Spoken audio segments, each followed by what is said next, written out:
has never been heard of before on this planet. Ooh. We're going to learn all about what the Alliance is, why they're here,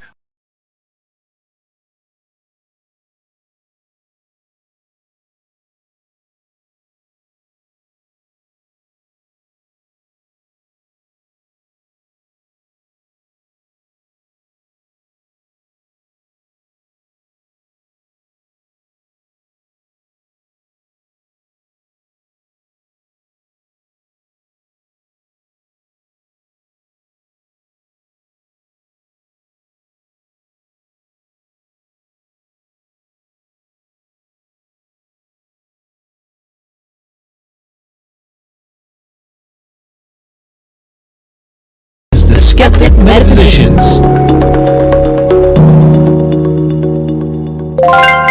Hey everyone, I'm Will. And I'm Karen. Welcome back to the Skeptic Metaphysicians. We could not be more excited to have you join us on this journey of discovery, particularly because our guest today is taking us down a rabbit hole that not many shows have explored. Like I mentioned at the beginning, the Covenant of Palador is a cosmic treaty that was initiated by the forces of light in the higher dimensions to protect and guard the Earth from the Draco forces. Now, his name is Ismael Perez, and he is a volunteer starseed who represents the Alliance and is here to bring forth the next level of cosmic disclosure that will restore our planet back to its original glory in fulfillment of the galactic prophecies. Absolutely chomping at the bit to talk with him, so let's not waste any more time and say hello to Ismael Perez. Ismael, welcome to the show. Thank you guys for having me here. It's an honor to be here at this time in service to humanity and more so in service to the organic way of life. As many people have known that, we're not dealing with the cabal. We're not even dealing with regressive, fallen Elohim, whatever you want to call them, Draco. We're actually dealing with artificial intelligence, at the highest level of reality. Not only is our enemy artificial intelligence, but it is the enemy of the entire multiverse. Yeah, we're been involved in this cosmic war with an alien sentient AI that actually didn't even have its origin in our universe. It had its origin in a different universe, in a different creation prior to the existence of our local universe. So for those that don't see it as a multiverse, this is going to be the first level of the rabbit hole you're about to come in, because there is proven data by quantum physics and superstring theory and leading edge scientists that definitely tell us, and they give us validation that we live in a multiverse. That, in fact, there are new and new universes being born each day. So this phenomena known as the Big Bang, which is what they call the beginning point of our universe, that took place approximately, 13.7 billion years ago, is actually a phenomena that is taking place every second in time. Every day, new and new universes are being born, new beginnings are happening. So going back to the conflict with AI, this has been a huge dilemma in the entire cosmos, in the entire omniverse, to the point where the guardian races from the higher levels of reality, and I'm not talking about Pleiadians, Arcturians, Pleiadians,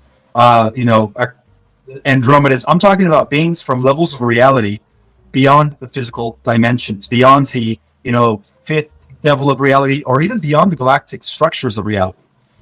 When we look up at the sky, we're always seeing the galaxies. We're talking about beings that occupy the other 96% of the so-called missing matter. So that's another big, revelation, is that dark matter and dark energy is really reality vibrating at higher frequencies. So that's the other 96%, And so these beings hail from the highest levels of reality, and they're doing it for a reason. First and foremost, the Earth happens to be we could call it the potpourri, the amalgamation, the Noah's Ark of the entire multiverse. And for many, many reasons. It is the planet that was chosen long ago by the higher levels, by the councils of the Eternal of Days, which, again, these are levels of realities that exist within the realms of eternity.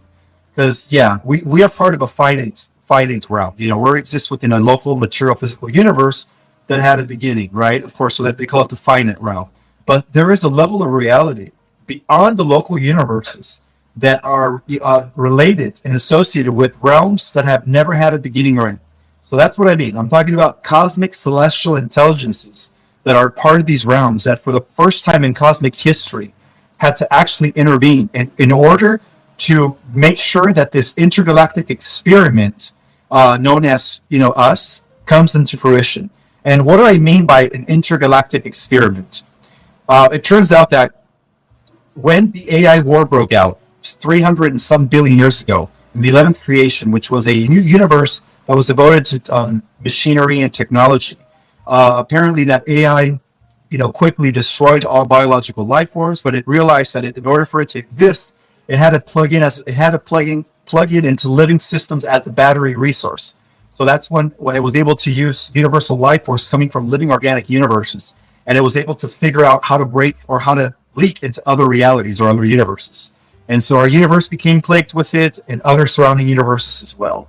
And so this thing has been, for billions of years, it went on a rampage where it was actually destroying galaxies left and right. Whole universes were erasing from existence due to the fact that it was sucking up the life force of these universes.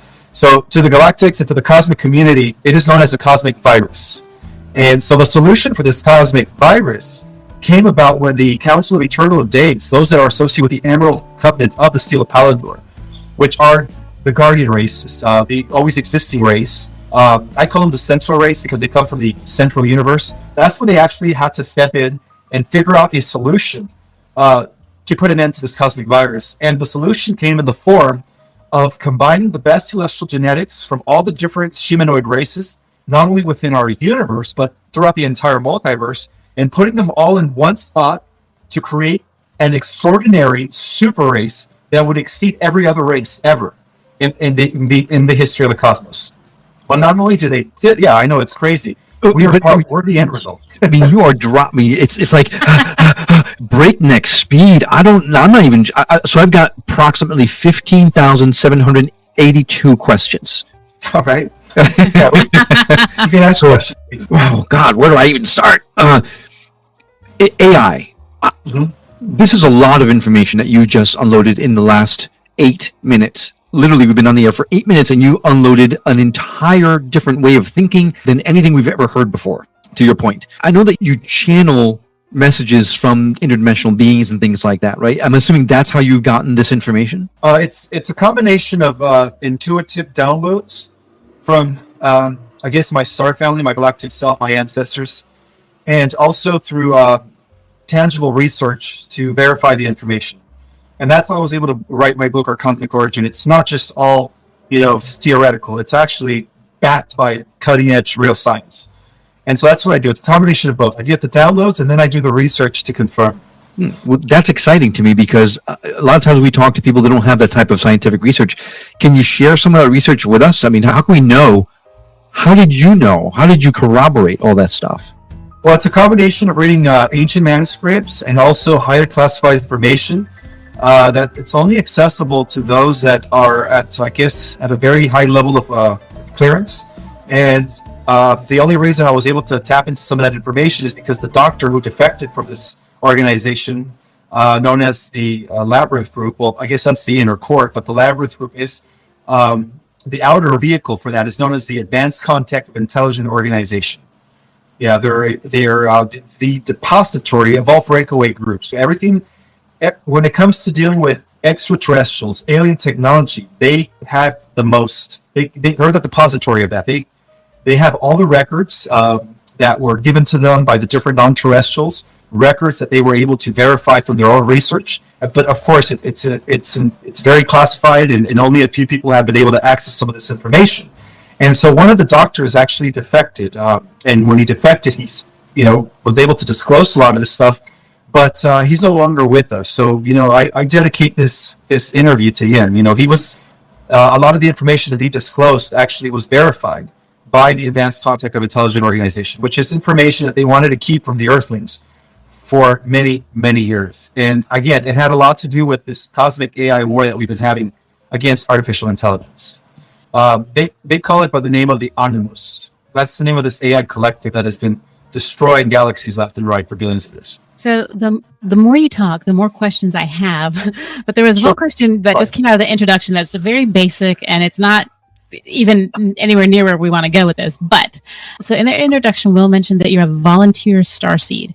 So I thought either you were a starseed or you weren't. I didn't know it was something you could volunteer for. Can you tell me a little bit about how that came about? Sure. So basically, the restoration and liberation of the Earth is a two-way process. When the Earth was hitting in a negative trajectory due to the explosion of the atom bomb, as a planet, as a sentient being, she called out for help. And of course, it was arranged with the galactic councils and the guardian races, of course, the spiritual councils of the Elohim that are even beyond our galaxy, to invite millions and billions of advanced souls from the higher dimensions into the Earth and be born in human bodies in order to bring forth a higher vibration through their energy essence. They were able to raise the collective frequency and fortunately bring the Earth out of that timeline that was heading towards nuclear destruction.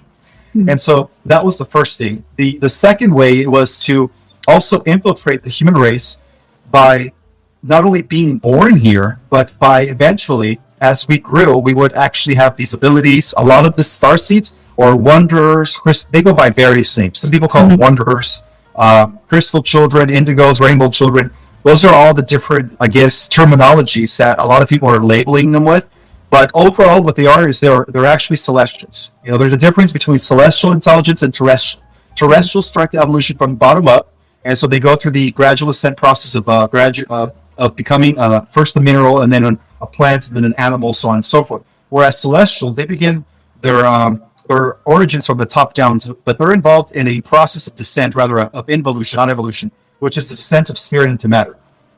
So pretty much the celestials are the ones that are how can I say it? They're the ones that are orchestrating everything. They're orchestrating everything that's happening here on Earth, or everything altogether. Well, I guess because we are living in an organic living simulation, everything is a thought projection from the celestials. So, you say things just like, oh yeah, by the way, we're organic thought simulations. What? They're the ones that allowed for us to come into human form, so that we could change the trajectory of the Earth. So that's what we are. We volunteer to come save the Earth, in order to, and also to become the first, pioneers, or the first to emerge as the next stage of human evolution, which is already happening as our dormant DNA kicks in.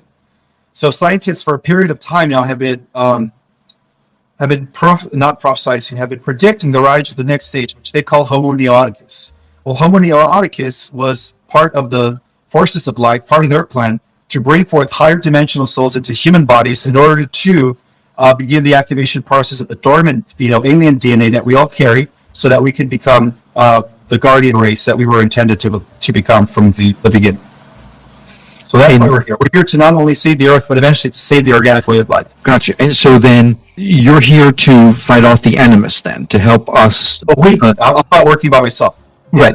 The whole team that's out here. Exactly. Sure. Now, so you said this has been going on for billions of years. Correct. Is there an end in sight? Is there a way to get rid of the Animus altogether? Or is this just an ongoing fight that will always be here? Oh, no. It does have an end, and that's why we are the solution to that. It turns out that this intergalactic experiment of combining the best energy signatures and biologies from across the multiverse and putting it to one genome,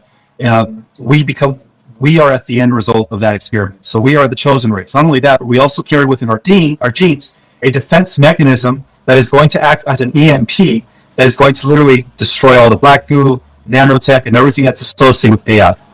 And as we become galactic and multidimensional again as a result of our dormant DNA activating, we do also eventually win the war against the AI that we're developing here in our world. So if that war doesn't take place for 1,000 years, but because the future and the past are existing simultaneously with the present, it's all happening at once, you can see that we've already won that war. So now we're just seeing it play out here in the present, because we're at the hub. We're at the hub of every probability, every possibility, both going forward and backward in time. You're saying that this in 1,000 years it's going to end, but well, yeah, because that's when the timelines are going to reemerge. Right now, the timelines are going to be separated. We're going to have the 5D timeline, right? Heaven on earth, biological ascension, spiritual ascension. And then we're going to have the five, I guess what's the word, golf timeline, transhumanism, cyborg, the age of AI.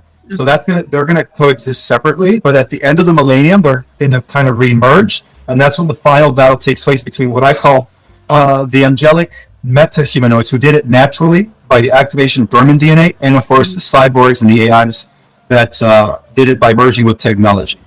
So now this might be a dumb question, but with everything going on with climate change, is the planet going to last that long? I mean, I think about that. I'm like, 1,000 years, man. We're having hurricanes and droughts and all kinds of craziness. Like, what's your take on that? Well, the planet is going through a transformation herself. She's also shifting density. She's going to become less dense. She's going into the fourth, fifth, and sixth dimension. Those that are making the positive 70 timeline. So the planet is going to be overnight when the shift takes place, the Great Solar Flash. It's going to be automatically, we could say her entire ecosystem is going to be back to normal. So it's not going to be the planet that we have right now that is like hanging by a thread. Mm-hmm. It's going to be a totally new, restored and replenished Earth, which is already existing, by the way, in the fourth, fifth, and sixth dimension. We're just going to translate over into that reality. So the planet also exists on different dimensions. You have the third dimensional Earth, right? And existing in harmonic universe number 1, which is the lowest density of the harmonic universal systems. And then you have higher dimensional Earths like Terra Earth, Gaia, Arimathena, and then finally the highest version of Earth exists on dimension 13, 14, and 15, and that is Sophia. So eventually we're heading to merging with Sophia. Wow. This is mind-blowing. It's expanding my consciousness as we speak, just because I'm trying to keep up with everything that you're talking about. So let's back up for a quick second. You mentioned this group of people that were really diving into this ET phenomena, for lack of a better word, but then we just had Congress at a big disclosure event several months ago that basically they said, we know something's up, but we don't know what it is. So is this organization that you got all this information from, I mean, I would assume it must be clandestine, but it's a governmental agency, or is it an independent agency? It is an ultra secret organization that operates within the NSA. For the last 70 years, it was actually run by the negatives, by the cabal. But just so recently, ever since we ended the I guess what it's called, the Luciferian Manifesto control of the planet, the old Babylonian Old Guard, and we shipped it to the Seal of Palador. In other words, the Seal of Palador, which is now established throughout our universe, and our galaxy has finally made it here. Things shifted. Now it's like the entire, or all secret organizations that have advanced scientific alien information are all now being forced to bring information to us, because now they're under the control of the White Hats, no longer the Dark Hats or the Alliance Hat. I feel like we just crammed 6 episodes into one 20-minute segment. I was just thinking that I'm like, we need like a glossary, like definitions and explanations, and one of those Game of Thrones maps. So I think what I'm going to do is I'm going to go through this episode and I'm going to outline the stuff, and then we may ask you to come back and say, okay, Ishmael, we're going to focus on just this, and so we can kind of walk our baby steps through, because I think you've talked so far over our heads that I'm not sure that we are conscious enough to really understand everything, all the messages that you're bringing, which are really all important messages. Has anyone looked at you when you said the stuff that you said to us and gone, brother, do you need help? Because it's a lot, and it's so different than anything we've ever heard of before. We've had people like Elizabeth April on the show who talks about ET and 5D consciousness and things like that, and she never mentioned the animus. She didn't mention the volunteer star seeds and things like that, but it just seems like this is such a big departure on such a scientific way that I'm not sure I understand everything that you just said. I guess I should break things down and begin with fundamentals before I just go into different, Sorry, and then we're kind of just dipping our toe in this stuff. Smarter than that. Yeah. Sorry. No, it's not that at all. No, it's just I do interviews sometimes, and I feel like I'm speaking to the choir, so they want like deeper disclosure. So I always just kind of just share what I want to share, just to even if you're on a very low level of awakening, this is the time to really just fall deep into the rabbit hole. So to me, it's just whoever's ready to resonate with this next level intel, I'm just going to share it. For sure. They'll be interested and they'll reach out and for sure. Want to know more. Yeah, no, there's a lot of information in my book, Our Cosmic Origin, that is dense-packed with cosmic and galactic knowledge. So that's a start. That's a start to really understand a lot of the stuff that I talk about. Yeah, and we're going to add a direct link to our show notes to your book for sure. And I'm going to pick it up because I'm fascinated by all this stuff. And I knew we were going to be talking about this, but didn't realize just how deep of a rabbit hole we're going to go into. And the time that we have will give us nowhere near enough time, honestly, because I do want to follow every little path that you drop down. So I hope that you will accept our invitation to come back again another time to go deeper into this stuff. I guess really the big question that I have now, other than the other 15,762 that are left, is how can we Earthlings, how can we help in this battle? We are already, especially those in the truther community, those that are speaking out, those that are sharing their truth. It's all part of the Great Awakening. Every single person out there who has a channel, who's putting out content, even if it's just, this is what happened in Area 51. These are the hybrids that we're doing. This, even if it's just simple stuff like that, it's all bringing awareness. Even if it's just, this is what, the current, I want to call them imbecile, and the White House is doing. Even that is awakening people. So as long as people are out there speaking the truth, then the change is happening. We're all part of this, alliance. We don't have to be in the military to be part of the alliance of the White House. Just by merely speaking our truth, we're helping. The alliance situation. We're helping.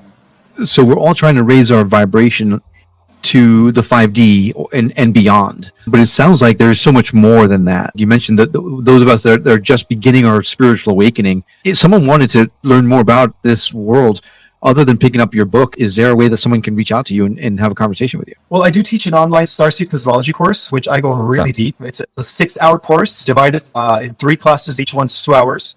I give the content is for about an hour and 20 minutes, and then I leave the other 40 minutes for questions and answers. But oh my God, that one is such of a deep dive that as soon as people are done with the 3rd course, their whole level of consciousness has expanded exponentially. Their life is transformed. Not to mention, I do teach 2 meditative techniques that help you also reach your multidimensional galactic self. Because the truth is that we might be down here operating with the physical earthly avatar, but that's only a portion of our consciousness that is down here. The other 99% of our consciousness is still operating on different levels of reality with different avatars. That's how powerful we are. So we are multidimensional. So, that's one of the things that I talk about is multidimensional integration. Is the idea that we are here down on the earth as boots on the ground, but at the same time, a lot of us are commanders. Some of us are operating, motherships. We're also doing work in higher dimensions. We just don't have access to that memory. Is there a way to access those memories? It's curious. There are people out there who actually can say you are such and such in a different star seed area. But do you do things like that, or is there a way to do that? I've been doing this stuff for a few years now. Actually, it was maybe a little over 10 years. Oh, wow. Okay, but so that's part of my course, my starseed cosmology course. I give you the information and knowledge that you need first. Once you unlock the galactic history, the knowledge of the cosmos, then it's going to trigger memories in you of who you were in these, throughout the galactic history. Because many of us were involved in those wars. Many of us came from Lyra, the Pleiadians, Orion, Alpha Centauri, many different star systems that the star seeds are coming from. And a lot of our worlds were blown up and destroyed throughout the galactic wars. So in order to really understand who you are, you have to understand our galactic history. So if someone wanted to learn about that or take your course, things like that, what's the best place to go? TheMysticArts.org, and I teach the Starseed Cosmology course in that link. And, also reading my book. That's like the first step. First you want to read my book. I guess you could do either or. Take my course, read my book. They both complement each other. But yeah, there's a lot of information in my book. A lot of people that have been reading my book and that have, gathered a lot of, I guess, have been not only activated, but they are thanking me because in a lot of them, they had memories. Some of these people actually had memories of some of these wars. And so it's a book that activates, especially if you're a volunteered soul, it's definitely going to activate. And remember our mission, why we came to the earth. Okay. Well, we're definitely going to put a link in our show notes to your book and to your website so people can reach out to you if they're interested in taking your class. I know that you'll hear from me for sure, not just from buying the book, but that class sounds fascinating. So I'm all in. I know you're short on time, so we do want to thank you very, very much for coming on and talking with us. Hope it's not the last time. No, it won't be. If you're listening to this on the radio, go to skepticmetaphysician.com and go to his episode page. You'll see all the direct links there. Listen to this on your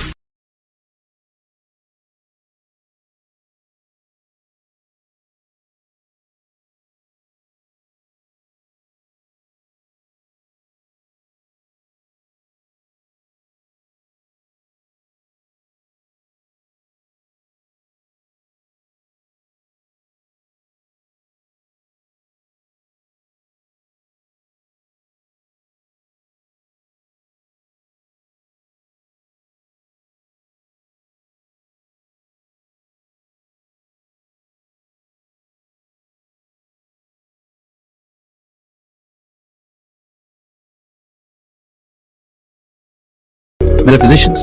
Until then,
Chẳng thể quên khi cơn mưa đêm lại về. Em đã quên lời thề và ta như đông chìm sâu. Không còn mơ em anh nhận màu. Em chỉ cần mơ đâu em mai. Chỉ còn là những cơn mưa vô giá. Cho bên mơ em không mơ anh. Anh vẫn đang mơ. Chỉ cần bên em không được cần nhớ. Và chỉ có em không còn nhớ. Và người ta bên nhau như ngã tớ. Muốn nhớ về say em chỉ còn mấy em ở đây. Và anh như muốn chết đi nhưng không muốn em mãi mãi. Tình yêu làm cho ta đau đầu. Không em như nằm mơ mộng. Anh như đang mong cầu. Và mưa bên em ngủ sâu. Chào cả mai mai em mơ. Chỉ có bên em nhưng là khó mơ. Mà đang dài em muốn bên ai. Anh không mong gì hơn. Chỉ mong em sẽ ở đây ôm anh thật gần. Anh chỉ mong đôi ta được có nhau. Mà đừng em đâu anh mơ em. Muốn được bên anh có em. Ta sẽ trao nhau môi hôn thật sâu. Ôm anh. I know you told your friend you're not okay. And tell me what's wrong and why you never said you felt that way. And guess you're trying to stay strong and fake a smile until I look away. But I've known you too long, it hurts to watch your blue eyes fade to gray as you fade away. As you fade away. Yeah, I'm about to fade away. Cause every time I wake up I feel like it's Monday. Something's going wrong with all the chemicals up in my brain. All of a sudden I don't look at anything the same way. Gotta build up of my thoughts sitting in an ashtray. I'm sorry that I'm so inconvenient, okay. Just let me be me and I'll stay out of your way. I can see the way you look at me, I'm such a disgrace. I never really asked to be brought into this place. You wanna love me? Well then baby I have a taste. All the highs and the lows, no you'll never be the same. I don't really wanna hurt you but I can't control the pain. If you're sticking by my side maybe we could be okay. Okay, maybe you could be the change I need today. I promise that I've never felt this way. I really hope that you will choose to stay.